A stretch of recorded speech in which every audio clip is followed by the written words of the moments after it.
All right, I think we are recording and we are set. Welcome, everybody.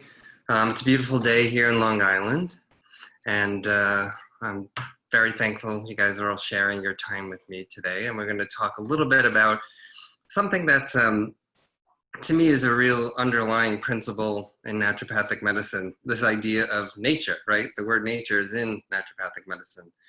And really all forms of traditional healing and natural really focus on the idea that nature has many answers, and nature can really help our bodies to create balance. And oftentimes, like let's say in Chinese medicine, when I'm doing acupuncture with the patient, what I'm really trying to do is try to understand what is the balance that creates healing and health in nature, and how can I bring that balance to this particular person's body, right, to this particular patient. And the Chinese call it the balance of yin and yang. But there are many ways to think about it. In the end, it's really about having your body being balanced with itself, and then having the body being in balance with nature too. So we're going to talk a little bit about forest bathing. And let's move to the next slide. So for those of you who have seen my presentations before, you know I'm a huge fan of Shakespeare. And from Troilus and Cressida, he said, "One touch of nature makes the whole world kin."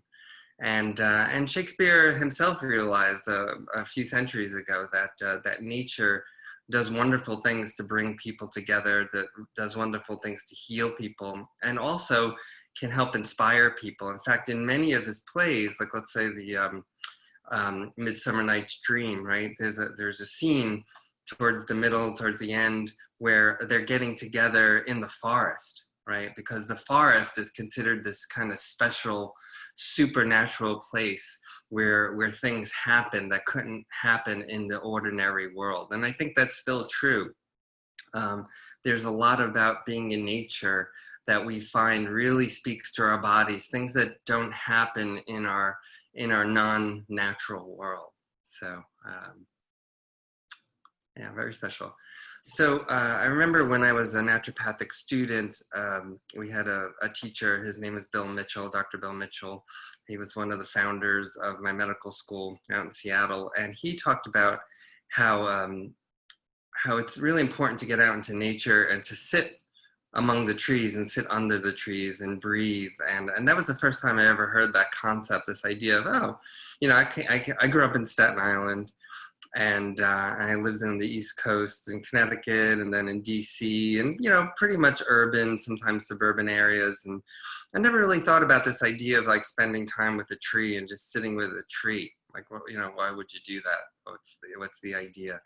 But this was something that this old-time, very wise naturopathic doctor, who's our teacher, would talk to us about, this idea of really communing with nature, trying to understand it. And we started taking nature walks, and we would look at plants, and we learned about what's called plant spirit, like trying to understand like what the plant is telling you, and how a plant can help you, and just really concepts that I'd never heard in my life before.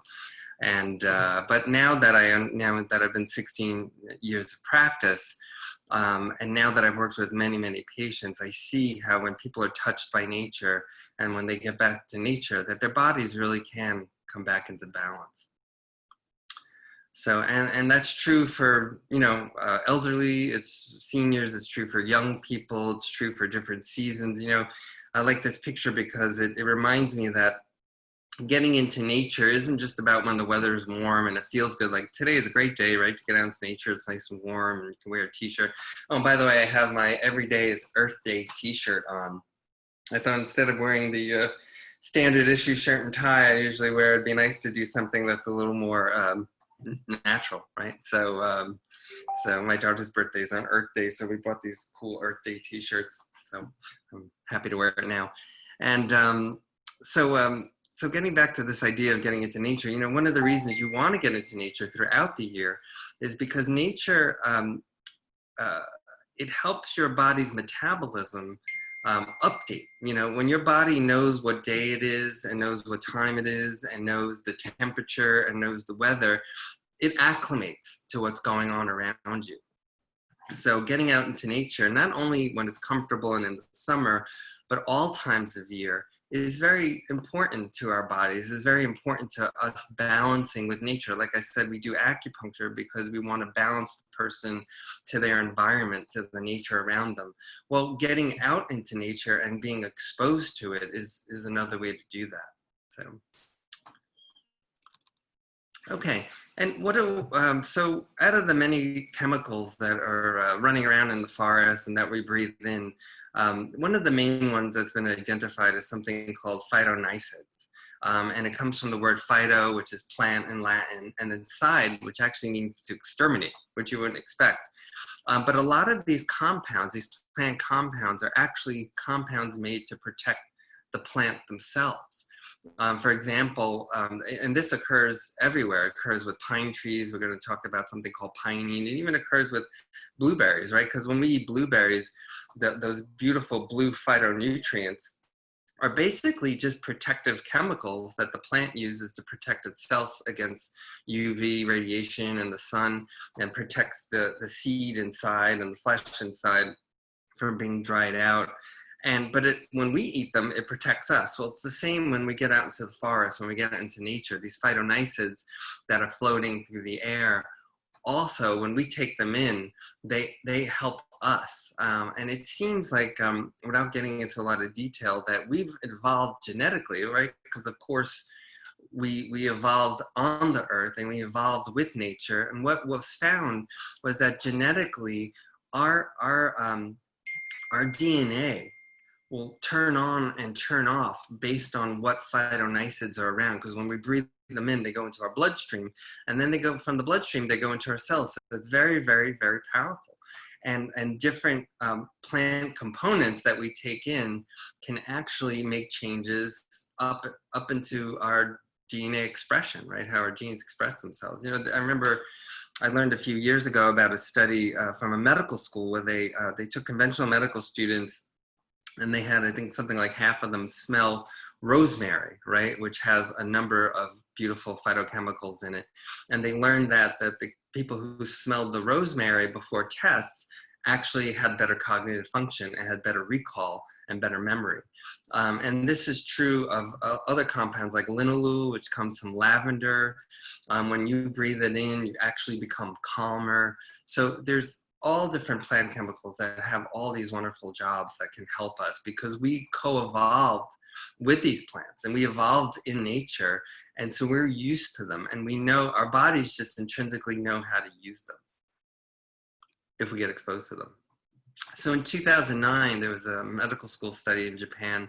They took 12 healthy males aged 37 through 55.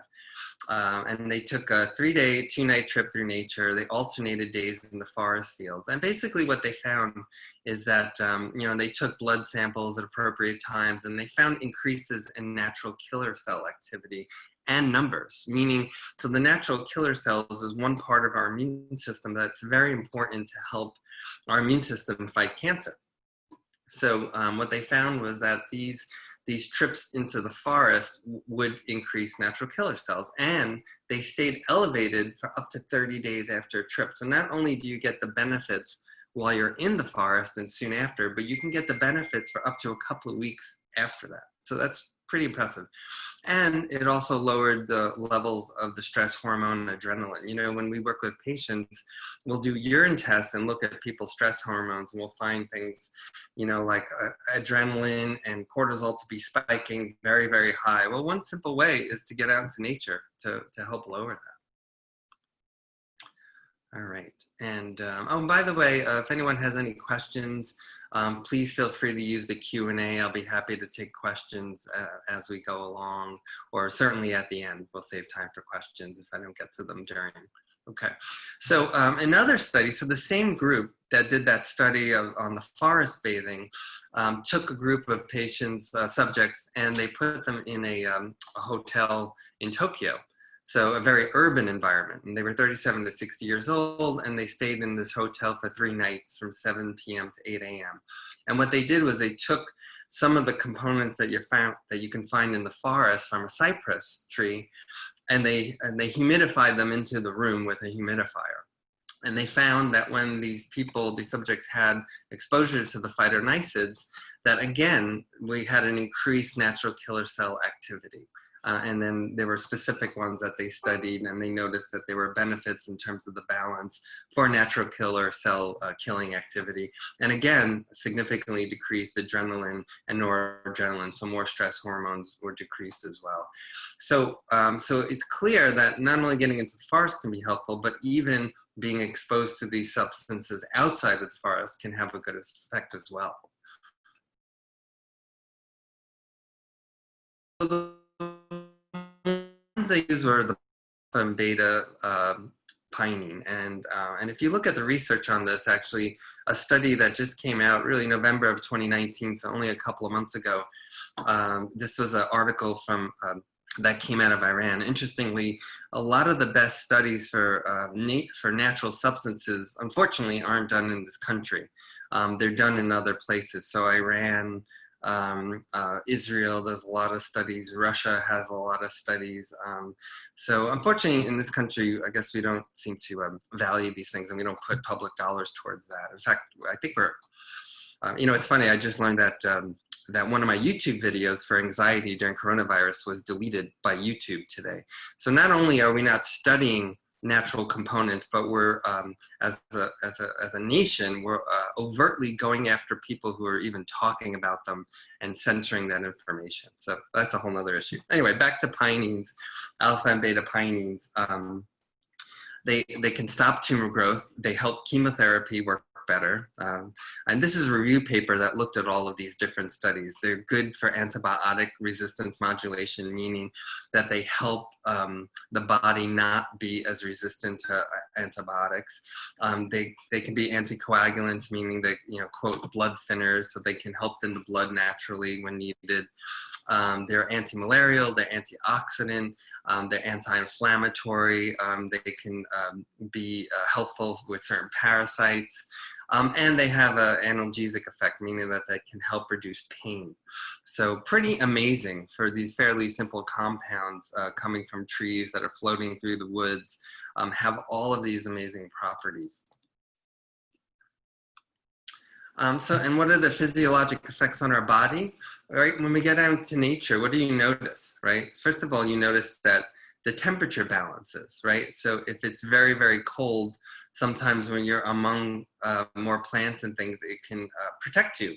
But if it's very, very hot and you get into nature, it can actually make it feel cooling, right? It helps with humidity balance. It creates more balanced light intensity. Oxygen concentrations are, of course, higher where there's plants. Sound is more calm. The aroma of plants, of course, give off those chemicals we were talking about. And what does it do in our body? It lowers cortisol, lowers blood pressure, lowers heart rate, lowers inflammation in our body, increases our immune system's ability to do its job, right? Something we really need right now, right? So, in fact, there's studies from the early 1900s during the pandemic of the Spanish flu, and they showed that patients who were treated outside generally fared better than patients who were treated indoors. And that could be simply because of viral load was less outside because it dissipated, but it could also be because they were getting sun, they were out of nature, and they were getting some vitamin D as well. And finally, in the body, it also enhances the parasympathetic activity. So what's parasympathetic activity? There's two phases of how the nervous system works. The sympathetic system is what raises the stress hormones. It's the one that gets active when you're running from a bear to save your life. And then the parasympathetic is the part of your nervous system that's very calming, that tells your body, hey, things are safe. I don't have to run from the bear. You know, I'm just going to relax now. So, so what we see is that when we get out into nature, our parasympathetic activity increases greatly compared to sympathetic.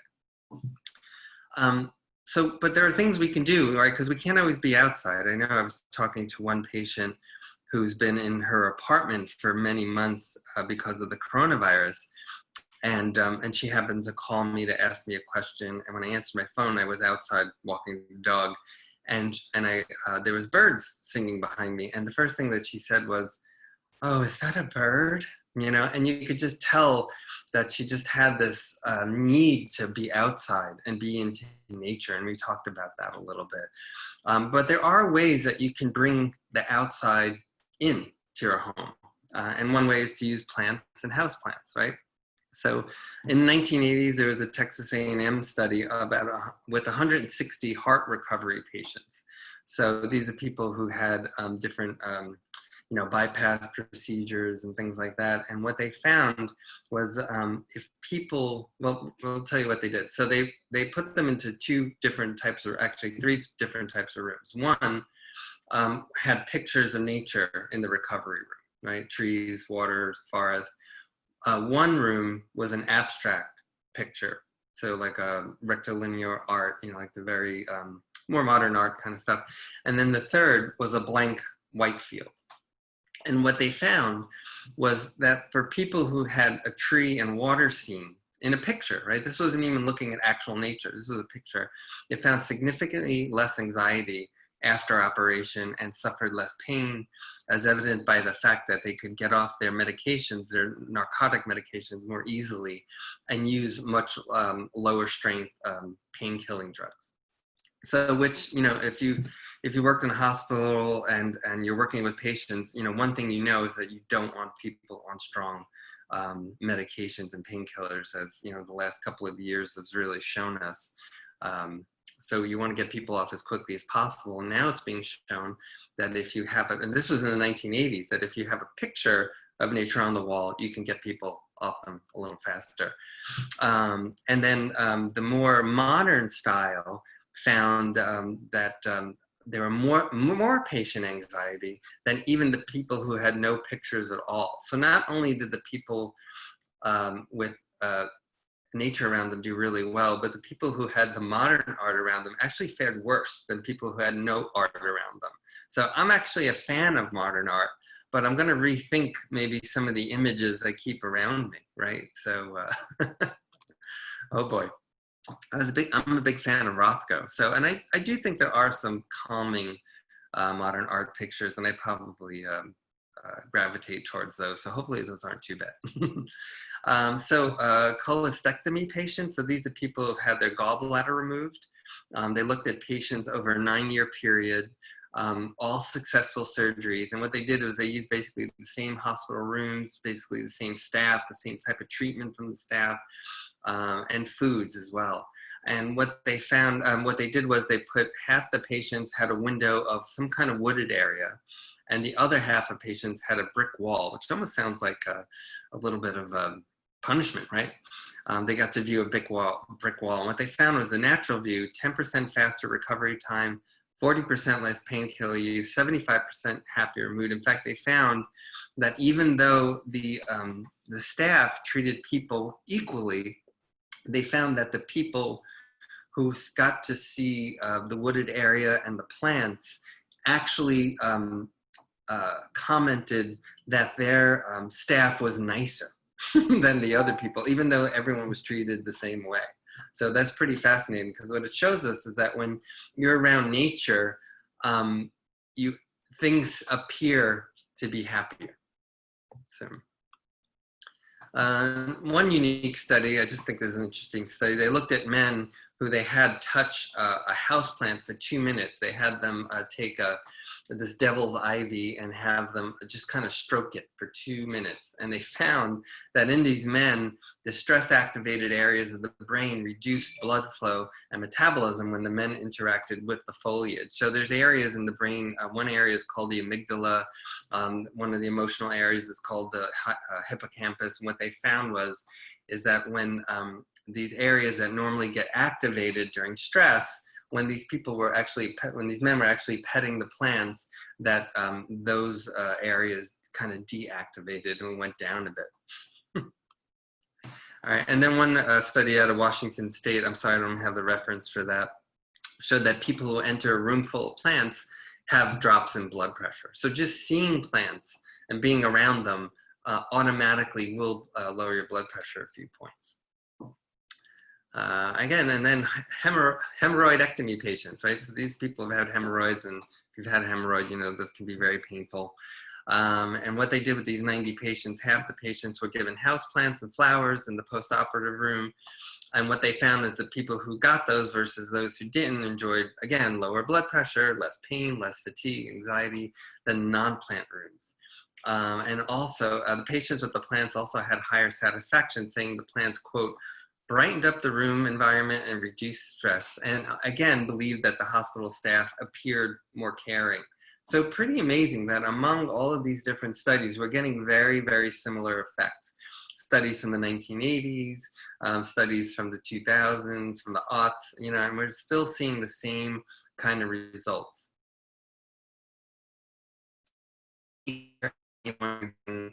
Nature into the rooms with us. What about natural remedies? So I know a lot of times we can't get into nature, and a lot of times we don't even have control over what's around us. I mean, you know, if you can, it's really important to bring plants into your office, but sometimes that's not possible.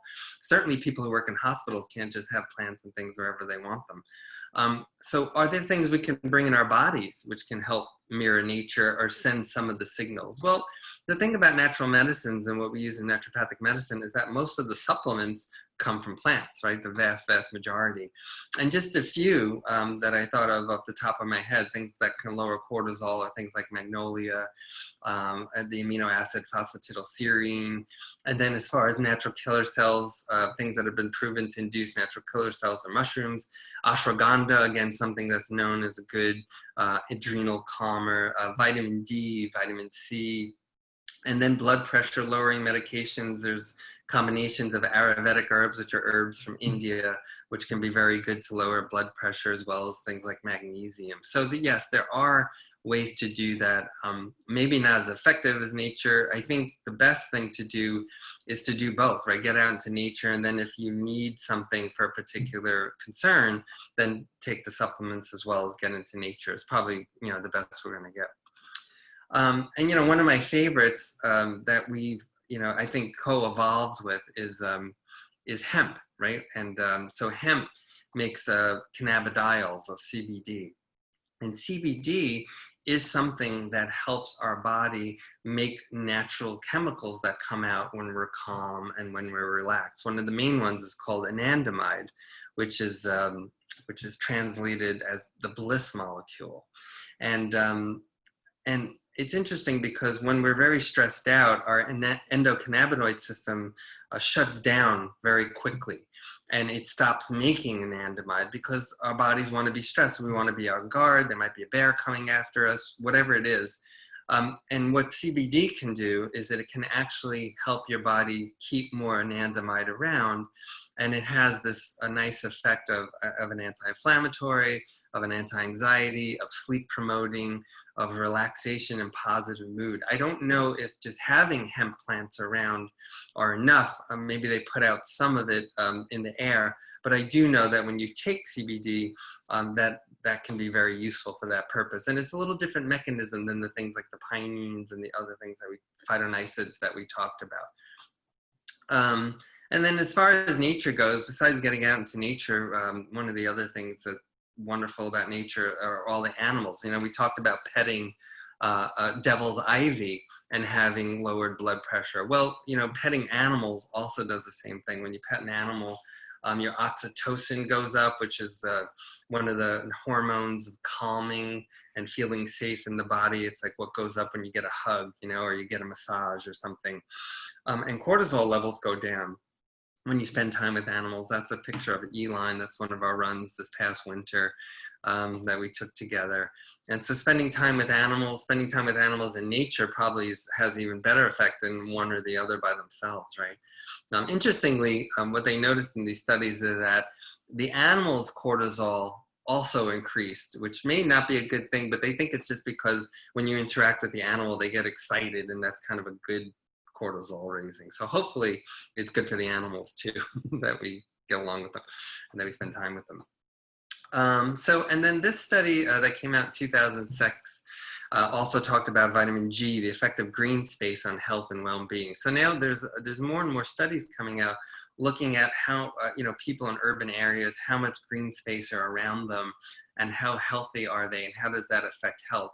And they found that when they looked at green space around people, that it's inversely correlated with people's perceived levels of personal stress. So people who live in areas that have more green space are generally less stressed.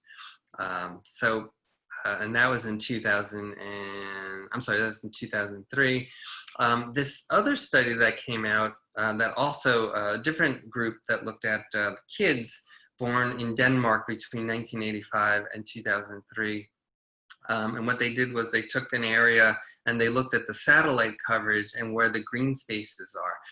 And they found that the lowest level of green spaces had up to a 55% increased risk of any psychiatric disorder except for schizoaffective disorder and anorexia. So, you know, we're talking anxiety, depression, obsessive compulsive disorder, bipolar, things like that. Greatly increased when there's very low level in the adult, when there's very low levels of green space as a child. So, you know, that's pretty profound. And it doesn't mean if you live in an urban environment that that has to be true. But what it does mean is that when you live in a city and you live in an apartment, you have to make more of an effort to get outside, make more of an effort to get to the parks. Because what's been shown in these studies is that you don't have to live constantly in forest areas, but you do need to get out into the green spaces that are available. And that does work, right? Because we learned that getting out into green spaces can last up to 30 days in terms of the effect. So it's not that we have to be there all the time, but we do have to be there regularly. And it explains why in New York, why it gets so abandoned in the summer, why people head out to the Hamptons and where they head out to northern, upstate New York and just get out of the city, because they intrinsically, I think people know inside they need to be in green spaces.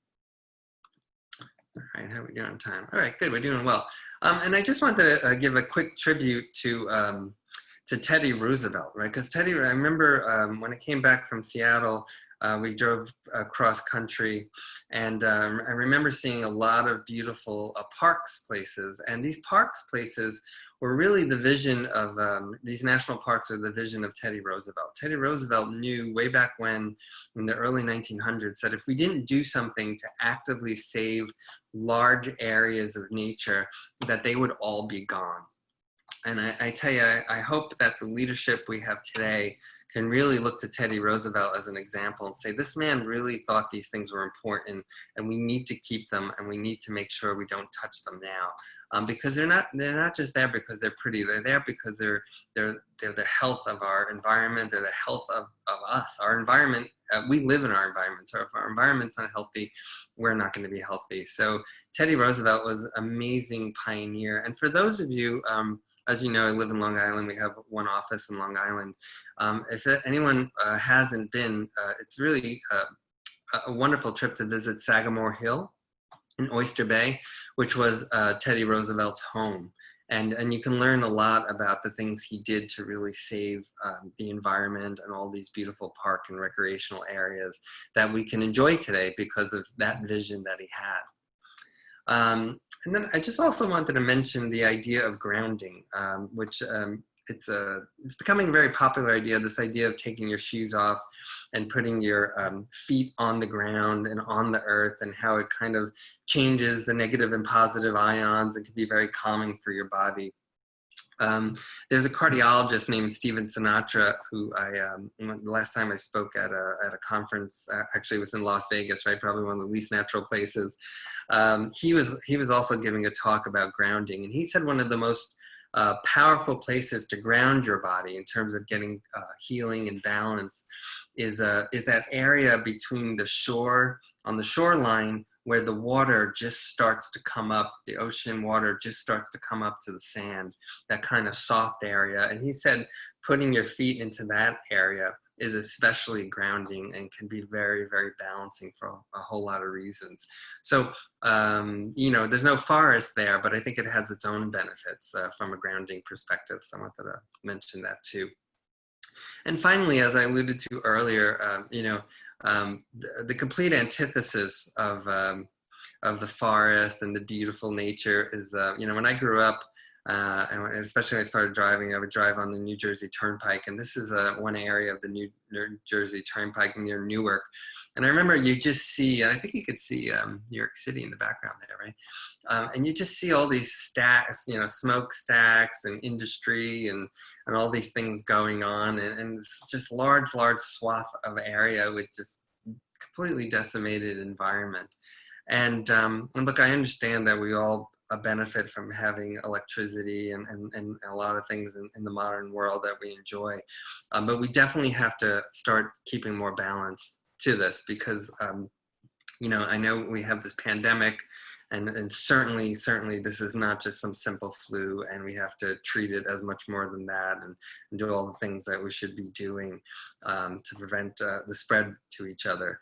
But there is another pandemic that's been going on for a long time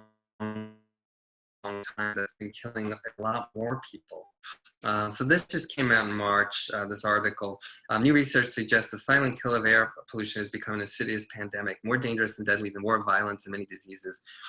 Using World Health Organization data, researchers have previously linked air pollution to an extra 8.8 million premature deaths in 2015. So that's just 1 year, 8.8 million. So far more than even this pandemic would likely cause. And again, not that I don't think we need to take this pandemic seriously, but think about all the deaths occurring from pollution, which are far greater, and that we're really not addressing the way we need to be addressing as soon as possible.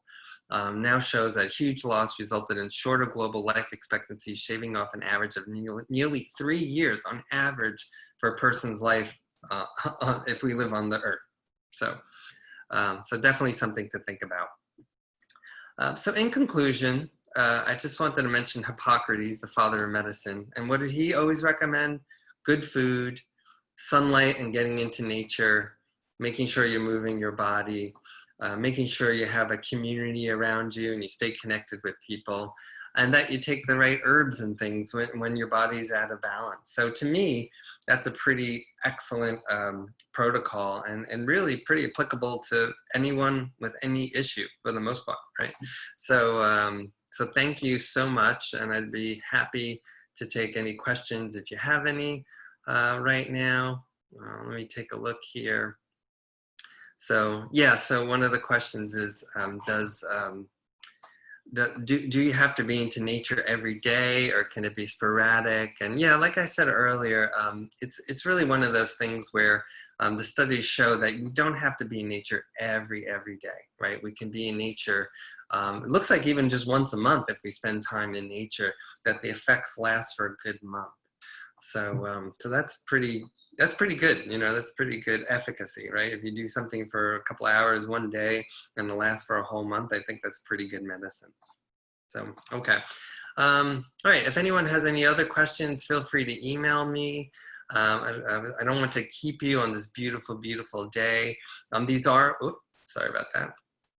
These are my books. If you guys are interested, if you haven't joined our newsletter list, please go to innersourcehealth.com and sign up. If you haven't subscribed to our YouTube page, please go to our YouTube page and click on that button as well. Click subscribe, and really enjoy the day. Get out into nature and be healthy. Thank you so much for being here.